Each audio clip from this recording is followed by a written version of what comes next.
W poprzednim odcinku odwiedziliśmy ogromne opuszczone miasto Namie. W prawym górnym rogu ekranu wyświetla się odnośnik do filmu. Dziś przygotowaliśmy dla Ciebie materiał bonusowy, przed normalną copiątkową wyprawą. Zasubskrybuj nasz kanał, aby nie przegapić kolejnej wyprawy. No i co? Zaczynamy!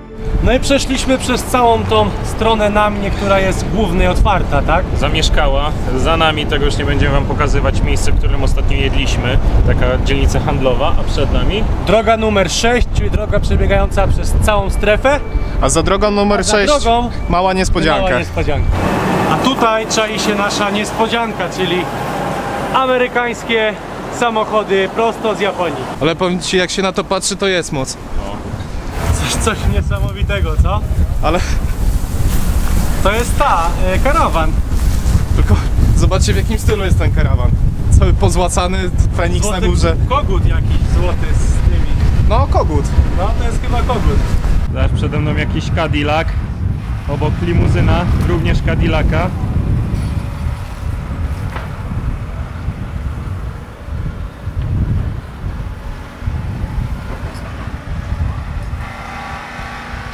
Ty, Konrad, ja wiem, że amerykańskie samochody są nisko zawieszone, ale tu już aż do przesady jest. Strasznie tutaj wieje wiatr. Jest głośno. Zobaczcie, tu jest Impala. Czaisz? Jest. Chevrolet Impala SS. Ale to jest fenomen, nie spodziewałem się ogólnie go zobaczyć, szczególnie w Japonii, szczególnie w opuszczonej strefie. No, Lincoln, zobacz. To nie wiem, co to jest. A tutaj jest Toyota Tundra. No to już jest japońska, tak? A tu nawet Mercedes się znalazł. A tu jest Mercedes, dokładnie. Jak na japońskie standardy to też jest W ogóle w Japonii jest bardzo mało takich samochodów jak u nas, czyli BMW i tak dalej. Takich popularnych. Mercedesy, BMW widzieliśmy tylko jedno. I Nissan. Sądzę, że jeszcze w takim stanie, że dałoby się go odpalić. HKS 240 SX. Takim Nissanem jeździłem w Need for Speedzie, ale jeździłem. No to mówiąc, że amerykańskie fury, to może nie do końca. Ale amerykańsko-japońskie już jak najbardziej prawdziwe stwierdzenie. Lincoln. Nie wiem, czy to jest kierownica. Jeśli to jest kierownica, to jest naprawdę śmieszne. No. Zrobiona z łańcucha.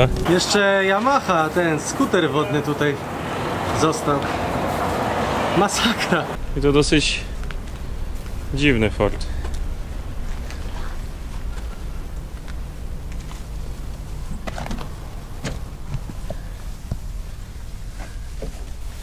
Już cały wybebeszony, ale środek zacny. Był kiedyś. Ale To jest Impala. zobaczcie w środku, jak wygląda. A weź pociągnij za klamkę.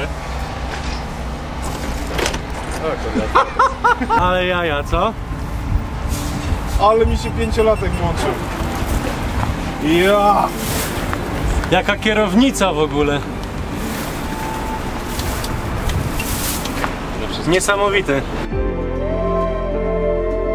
Tak, odcinek krótki, ale jest on tylko bonusem do copiątkowych wypraw. Ponapawaj się jeszcze tym pięknym, a zarazem smutnym widokiem japońsko-amerykańskiej myśli motoryzacyjnej. Mamy do Ciebie jedną małą prośbę. My nie znamy się na samochodach, a szczególnie takich, więc jeśli któryś model jest Ci znany, będziemy wdzięczni za komentarz z informacją, co tam tak naprawdę stało. Dla ułatwienia więcej zdjęć jest na naszym Instagramie i Facebooku. Najciekawsze jest to, że samochody stoją w otwartej strefie i każdy może do nich podejść. Nawet pracownicy burzący przez siatkę dom kompletnie się nami nie interesowali. I to hałas ich maszyn było słychać w mikrofonie. Na dziś kończymy i zapraszamy do obejrzenia poprzednich odcinków oraz subskrypcji, aby nie przegapić kolejnych 8 materiałów z Fukushimy. Do zobaczenia na kolejnej wyprawie.